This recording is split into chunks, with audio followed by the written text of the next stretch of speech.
películas, el de Alejandro Pelayo, los que hacen nuestro cine. Sí, sí. Y bueno, ese programa sí lo vimos, pero ver solo los fragmentos de la película. Es verdad, yo igual que Ana, yo no la había visto completa y menos en pantalla grande hace 25 años. La película tuvo la suerte de ir a varios festivales de cine nacionales e internacionales, pero ni aún ahí la vimos. Empezaba la película, yo lo que hacía, me salía, regresaba a los 6 minutos para ver si pegaba un momentito que creía que la gente la traía. Después regresaba a la escena del baño, que casi siempre funcionaba con el público, la tenía medida y me salía otra vez hasta el final. Pero no la había visto completa desde aquella vez. Y hoy pensaba que no la iba a ver tampoco. Pero ya vamos a acabar. Emilio, ¿tú también? ¿Hace tanto? Sí, yo también. Yo la vi por primera vez en el Festival de Guadalajara, que se estrenó, ¿no? Y luego, pues a lo mejor en el estreno.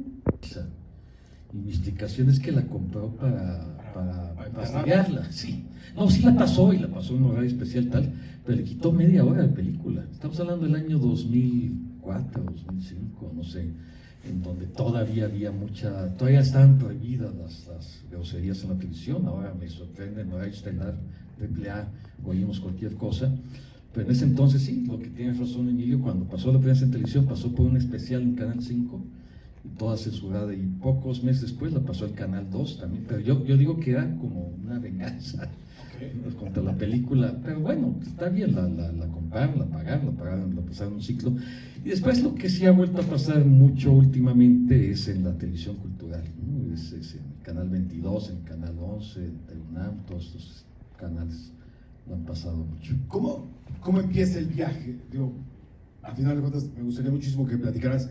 Bueno, y aprovechando porque cayó de sorpresa Walter Navas, que es productor ejecutivo. Sí, ahí está Walter Navas, Walter está productor de la película. Cayó de sorpresa. Gracias, Está. ¿Cómo? Platícales, por favor, este proyecto de, si lo podemos bajar un poquito al micro, de acá, porque están haciendo, ¿cómo se dice? Interferencia. ¿Qué es lo de la parte del proyecto de ópera prima? Y cómo llegaste, obviamente, a dirigir todo este proceso, y ya luego pasamos a cómo armamos casting, todo. Pero ¿qué es el proceso? Porque además es un gran proyecto que hasta la fecha sigue. Las escuelas de cine públicas más importantes del país, el Centro de Capacitación Cinematográfica, que está aquí cerca, y lo que entonces era la Escuela de Cine de la UNAM, el CUEC, que ahora es la Escuela Nacional de Artes Cinematográficas, tenían un programa de óperas primas. El CC tenía ya tiempo haciéndolo. La primera ópera prima, que 10 años después que empezó el CC, empezó el programa, ganó este proyecto, y bueno, pues así comenzó. Ahora ya el programa de óperas primas no existe como tal, además hacemos más óperas primas que nunca en el cine mexicano. En esa época era un estímulo importante, era difícil, no, quizás es difícil recordar, pero al finales de los 90, principios de los 2000, se hacían, fue los momentos en que Mino Cine se hizo en México. Entonces sí es verdad que era una especie de acontecimiento cualquier película, y se le prestaba atención a un director que comenzaba, efectivamente, como dice Emilio, la película se estrenó en el Festival de Guadalajara. En ese entonces el Festival de Guadalajara pasaba las películas mexicanas como algo muy especial. Bueno, era el Festival de Cine Mexicano y se les daba mucha atención. Tuvimos afortunadamente muy buena recepción, y esa es la parte de la película. Yo prefería más bien que Ana y Emilio hablaran de eso. Tengo que admitir una cosa. Armando me seleccionó por una obra de teatro que yo había hecho 7 u 8 años antes para la película. Yo no hice casting para la película, no hice casting para este personaje, yo iba para otro personaje, pero o sea, el policía, el primo, el que tiene que parar la bronca con los asaltantes, con los secuestradores. Y yo preguntaba, oye, bueno, ¿y quién va a ser Atolín? Pues no sabemos todavía. Bueno, pues a mí me va, que no.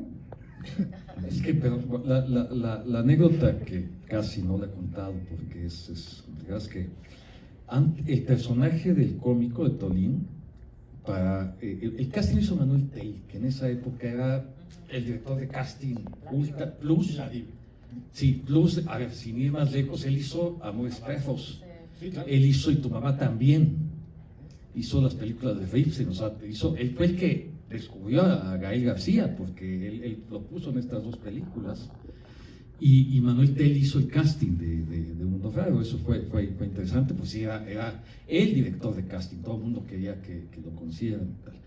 Entonces, lo que fue curioso y fue hasta difícil hasta para él, es que yo al principio, lo que reconozco es que quería para el papel del comediante, un comediante verdadero, alguien que tuviera ya antes en la televisión, que muy conocido. Paco Stanley. A Paco Stanley no, no porque él, bueno, pero no, él nunca, digo, yo no lo consideraba que fuera un actor y no tenía, o sea, que era un actor, pero que también tuviera el antecedente real de haber hecho trabajos de televisión cómica.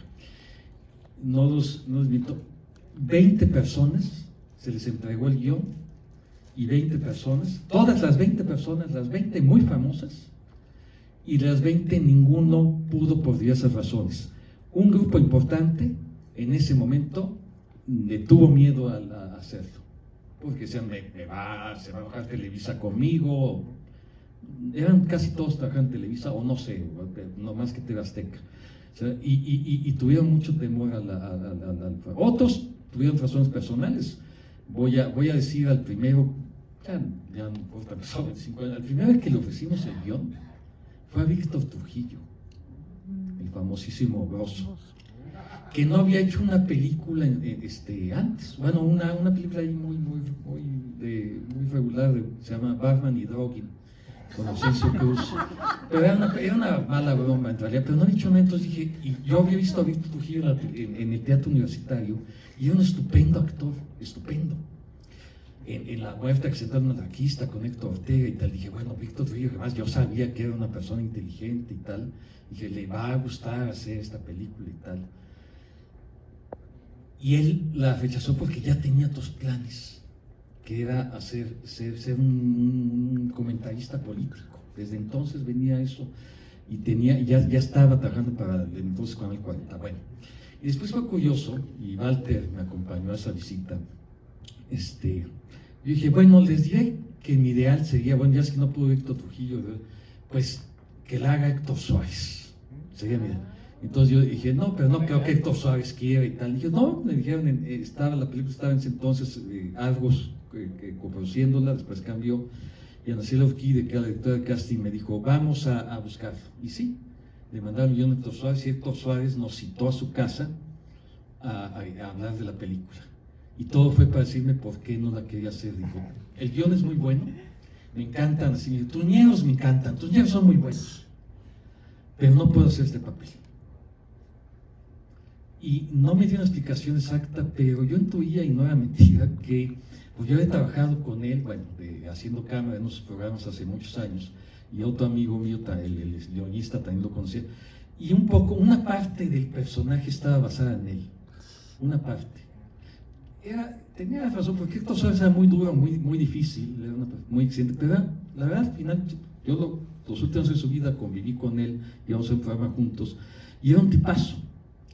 Entonces, pero yo entiendo que le dio temor, que pensaban que él era así. Él era muy duro en el set y con la gente, pero nunca era una persona injusta, pero curioso. Pasamos después de Héctor Suárez por, ya ni digo la cantidad de nombres, pero mucha gente muy conocida, hasta que ya estábamos muy cerca de una fecha inevitable de rodaje, y un poco Emilio me dijo algo. Yo te dije, yo te lo bordo. No, es que ¿sabes? Lo que pasó según Lorenza Mandrique había hecho, que hace la dirección de arte, es una reconocida directora de arte, que también después fue directora de Estudio Churubusco, hizo su tesis del CUEC con Emilio. Y lo curioso es que trata también un personaje de la televisión. Y un poco Lorenza decía, mira Emilio, a ver, piensa en Emilio y tal. Ya en algún momento con Manuel Tecla decidimos que nos olvidamos de ese principio, de esa idea que yo tenía, y que Emilio podía funcionar muy bien, cosa que bueno, como ustedes ven, sucedió. Emilio además ganó la Diosa de Plata con la película, y bueno, y varias cosas. ¿Era chiqui? No sé, estaba muy chica. Y cuando ves el personaje tienes miedo que te vayan a asociar. Cuando no has hecho una película antes, estás empezando, que piensen que eres la de las golpecitas, está cañón. Entonces para mí fue justamente como un reto el que sea crear un personaje, pero al mismo tiempo que no vayan a pensar que esa era yo, o que yo era la que iba a hacer lo de las golpecitas. Estaba muy preocupada, ¿te acuerdas que lo platicamos? Me dije, me preocupa muchísimo que mi carrera está empezando y piensen que, pues, que soy la actriz vuelta a la... Y como dice bien la Dianita me hace ver una pendeja. Entonces, en la misma... Entonces fue una preocupación para mí. Fue difícil la que aceptara pues, mi padrino de alguna manera en la película fue un director que siempre admiré, que se volvió mi amigo, Jorge Fons. Y Jorge Fons tenía mucha experiencia dirigiendo televisión. Digo, después, aparte de sus grandes películas, él hizo mucha televisión, entonces conocía muy bien el mundo de la televisión. Y él me decía que sí buscara una actriz que tuviera también esa experiencia, que no era el caso de Ana, pero entiendo que sí, lo platicamos, que era complicado. Era un personaje que yo siempre he dicho, Ana lo hace espléndidamente, porque es muy difícil, efectivamente, hacer verosímilmente, sin que cayera en una caricatura, un personaje como ese. Aquí voy a decir algo que creo que quizás no te acuerdas que me dijiste, pero tenías de referente algunas conocidas. Sí, claro, aparte a mí me preocupaba porque yo decía, ni siquiera quedo con el perfil, ¿no? No tenía, pues normalmente, o sea, era de, ¿qué voy a hacer? Yo, el poco gusto que ven es de mentira. Te pusimos unas prótesis. Sí, me tuvieron que poner prótesis, yo no tenía nada, o sea, estaba muy chiquita, era plana, o sea, no tenía el cuerpo de la clásica de Cannes, del libro vaquero, que es lo que se supone que debería gustarles, ¿no? Entonces yo también le decía eso a Armando y me ponían dobles telas para hacerme ver más voluminosa, porque esa muchacha está bien flaca, como decía la señora. Entonces yo no entendía, porque yo, ¿no? Pero creo que, bueno, qué bonito lo que dices, porque sí se requería, tal vez si hubieras metido a una mujer así, con otras características, no hubiera sido una actriz que hubiera creado un personaje. Es un trabajo de actuación muy fino, es que es de verdad, porque era muy fácil caer en la caricatura, y no sucede. Es un personaje que yo creo que además lo que hace Ana lo hace entrañable, y eso es algo que es tierno, me conmovió, Dianita, de pronto digo yo, la quiero abrazar. Y un poco como lo trabajamos, quizás te acuerdes, y lo trabajamos desde guión así, después en la filmación, el rodaje con ellos, es que ella era la versión femenina de Emilio, es decir, la aspiración a, y que estaban, claro, la aspiración a. Entonces, pobre, la verdad es que es muy tierna, muy inocente, tal, y es bien intencionada, pero bueno, y claro, tan bien intencionada que su propósito inclusive es loable, que hacer cápsulas ecológicas hace 25 años, ¿no? Entonces, pero está en ese mundo que en la película, ahora que estamos en otro contexto, lo recordaba otra vez, también evidencia el racismo. Es muy, bueno, cuando está el personaje en el bar y tal, y dice indio y no sé qué, pues evidencia todo esto. El personaje que hace Víctor Hugo era también complicado porque tenía que ser un muchacho que le creyéramos que podía tener ese mundo, ser curioso como asaltante, pero también que en algún momento nos generara ternura y simpatía, y además que no fuera desagradable físicamente. No, pero también hay unos grandes generadores, el Centro Cultural Indianilla en la Colonia de los Doctores, que está en funcionamiento. Bueno, hay muchos lugares que cambiaron, hay el Centro Nacional de las Artes, que está aquí, también ahí filmamos, pero si es Monsiváis, si fue muy generoso. Él, no le escribimos la escena, decimos, le van a entrevistar, sí le dijimos a los actores, dile esto, y él se inventó eso, con todo el ingenio que tenía, o sea que suplir a Juan Rulfo, ¿no? Él inventó y lo hizo con mucha generosidad. El dato es que Monsiváis actuó en varias películas, como en 20, siempre ha sido cameos o actuaciones especiales. La película donde tiene la participación más larga es en esta. La más conocida es la de los Caifanes, digamos, ¿no? Pero aquí todavía sale más tiempo que los Caifanes. Entonces, en su filmografía me da mucho gusto que la película donde él tiene más presencias en este mundo raro, donde él fue muy generoso participando y entendía muy bien la ironía del momento. O si te acuerdas, ¿no? Que estabas con Carlos Monsiváis. O sea, yo lo que hice fue tomarme foto con él. Y yo voy a preguntarle a Carlos Monsiváis. Y entonces ya nos llevaron, tú pregunta y él va a contestar. Y se arrancó con esto de los llanos, con el Central Park y los llanos de Ápano, no sé qué.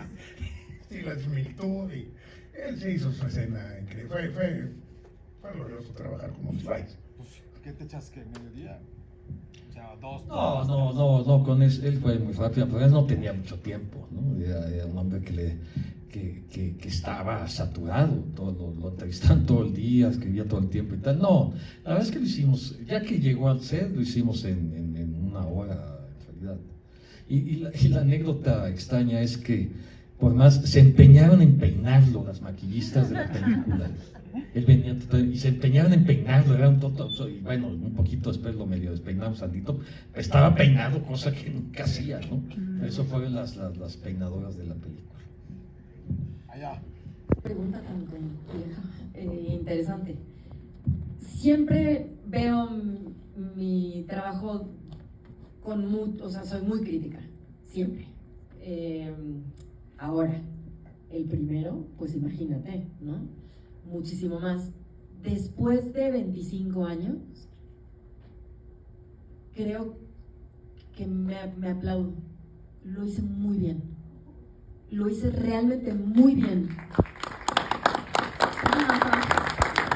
Y creo que cuando yo la vi, siendo una chiquita, me veía 1800 defectos. Y quería corregir muchísimas cosas. Y quería hacer aquí y allá, y creo que no me estaba dando cuenta que dentro de esa inexperiencia estaba haciendo un gran trabajo, porque realmente estaba comprometida en hacer un gran trabajo y en crear un personaje. Y no es mi voz, como lo pueden notar, no es que estuviera chiquita, no es mi voz. O sea, trabajé la voz, o sea, realmente sí hice un personaje siendo muy verde actoralmente. Entonces, por eso sí hoy, sí me aplaudo, porque creo que es un trabajo mucho más rescatable que tal vez muchos que hice después con mucha más experiencia, que ya tienes más vicios, que tienes más callo, que ya no es, pues que ya no tienes esa ingenuidad, porque ya eres un viejo, lo demás.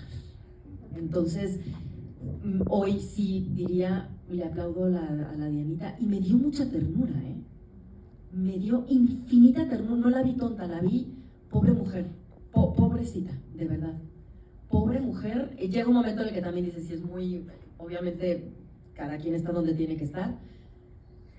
Ella también es abusiva, abusa y deja que abusen de ella, pero es un dolor el que sientes al verla tan frágil, que quiere ser dramaturga, mi vida. Su tarjeta rosa, dice que es dramaturga. Es muy tierna, muy tierna, y creo que me gustó mucho. Pensaba que iba a abrir 1000 defectos y dije, está muy bien. No, Ana, yo que no la veía tampoco completa hace 25 años, me sorprende muy gratamente sí. Las sutilezas sí. que todo el tiempo tiene el personaje, en general. También. Cosas muy pequeñas, o sea, muy pequeñas, no es sobreactuado, están llenas de sutilezas. Sí. O sea, puedes darte cuenta de lo que está pensando verdaderamente. Sí. O sea, no está actuando, no está mostrando, está pensando, como hacen todos los buenos actores. Sí. Entonces, el gesto, los rostros, siempre es algo verosímil. Crees perfecto, entiendes lo que está pasando por su mente. Está llena de muchísimas sutilezas. Sí. De hecho, esa pequeña, la escena de la discoteca, entiende un montón de cosas también, solo con el rostro de Ana. O sea, las cosas que hace. Cuando, sí, se trata de después, oye, estás un poco tomado, ¿no? Y está incómoda. Ahí hay todo un trabajo actoral enorme atrás. Y lo más bonito es que realmente se están espejeando ellos dos. Eso es cierto. Emilio y Anita están en la misma situación. Quieren que alguien los aplauda. Quieren que, exactamente como termina la película, es cuando le dicen, ay, usted lo haría muchísimo mejor, ¿de veras? Ahí se la compró. Es como, necesitan esa caricia de ego, porque es puro ego, realmente, cuando se den cuenta que realmente eso no los va a llenar, pero les toca vivir. Son personajes que les toca vivir, pero ves eso, sin juzgarlos, es muy bonito. Ahí tiene un gran cambio el personaje. Y tampoco he dicho públicamente. Ni defender nada, porque la película ya es así por sí sola. Y quien la entendió, y quien no, pues lo siento mucho. Pero creo que la película tiene un mensaje clarísimo y es contundente y me parece valiosa, así como es, no necesita defensa.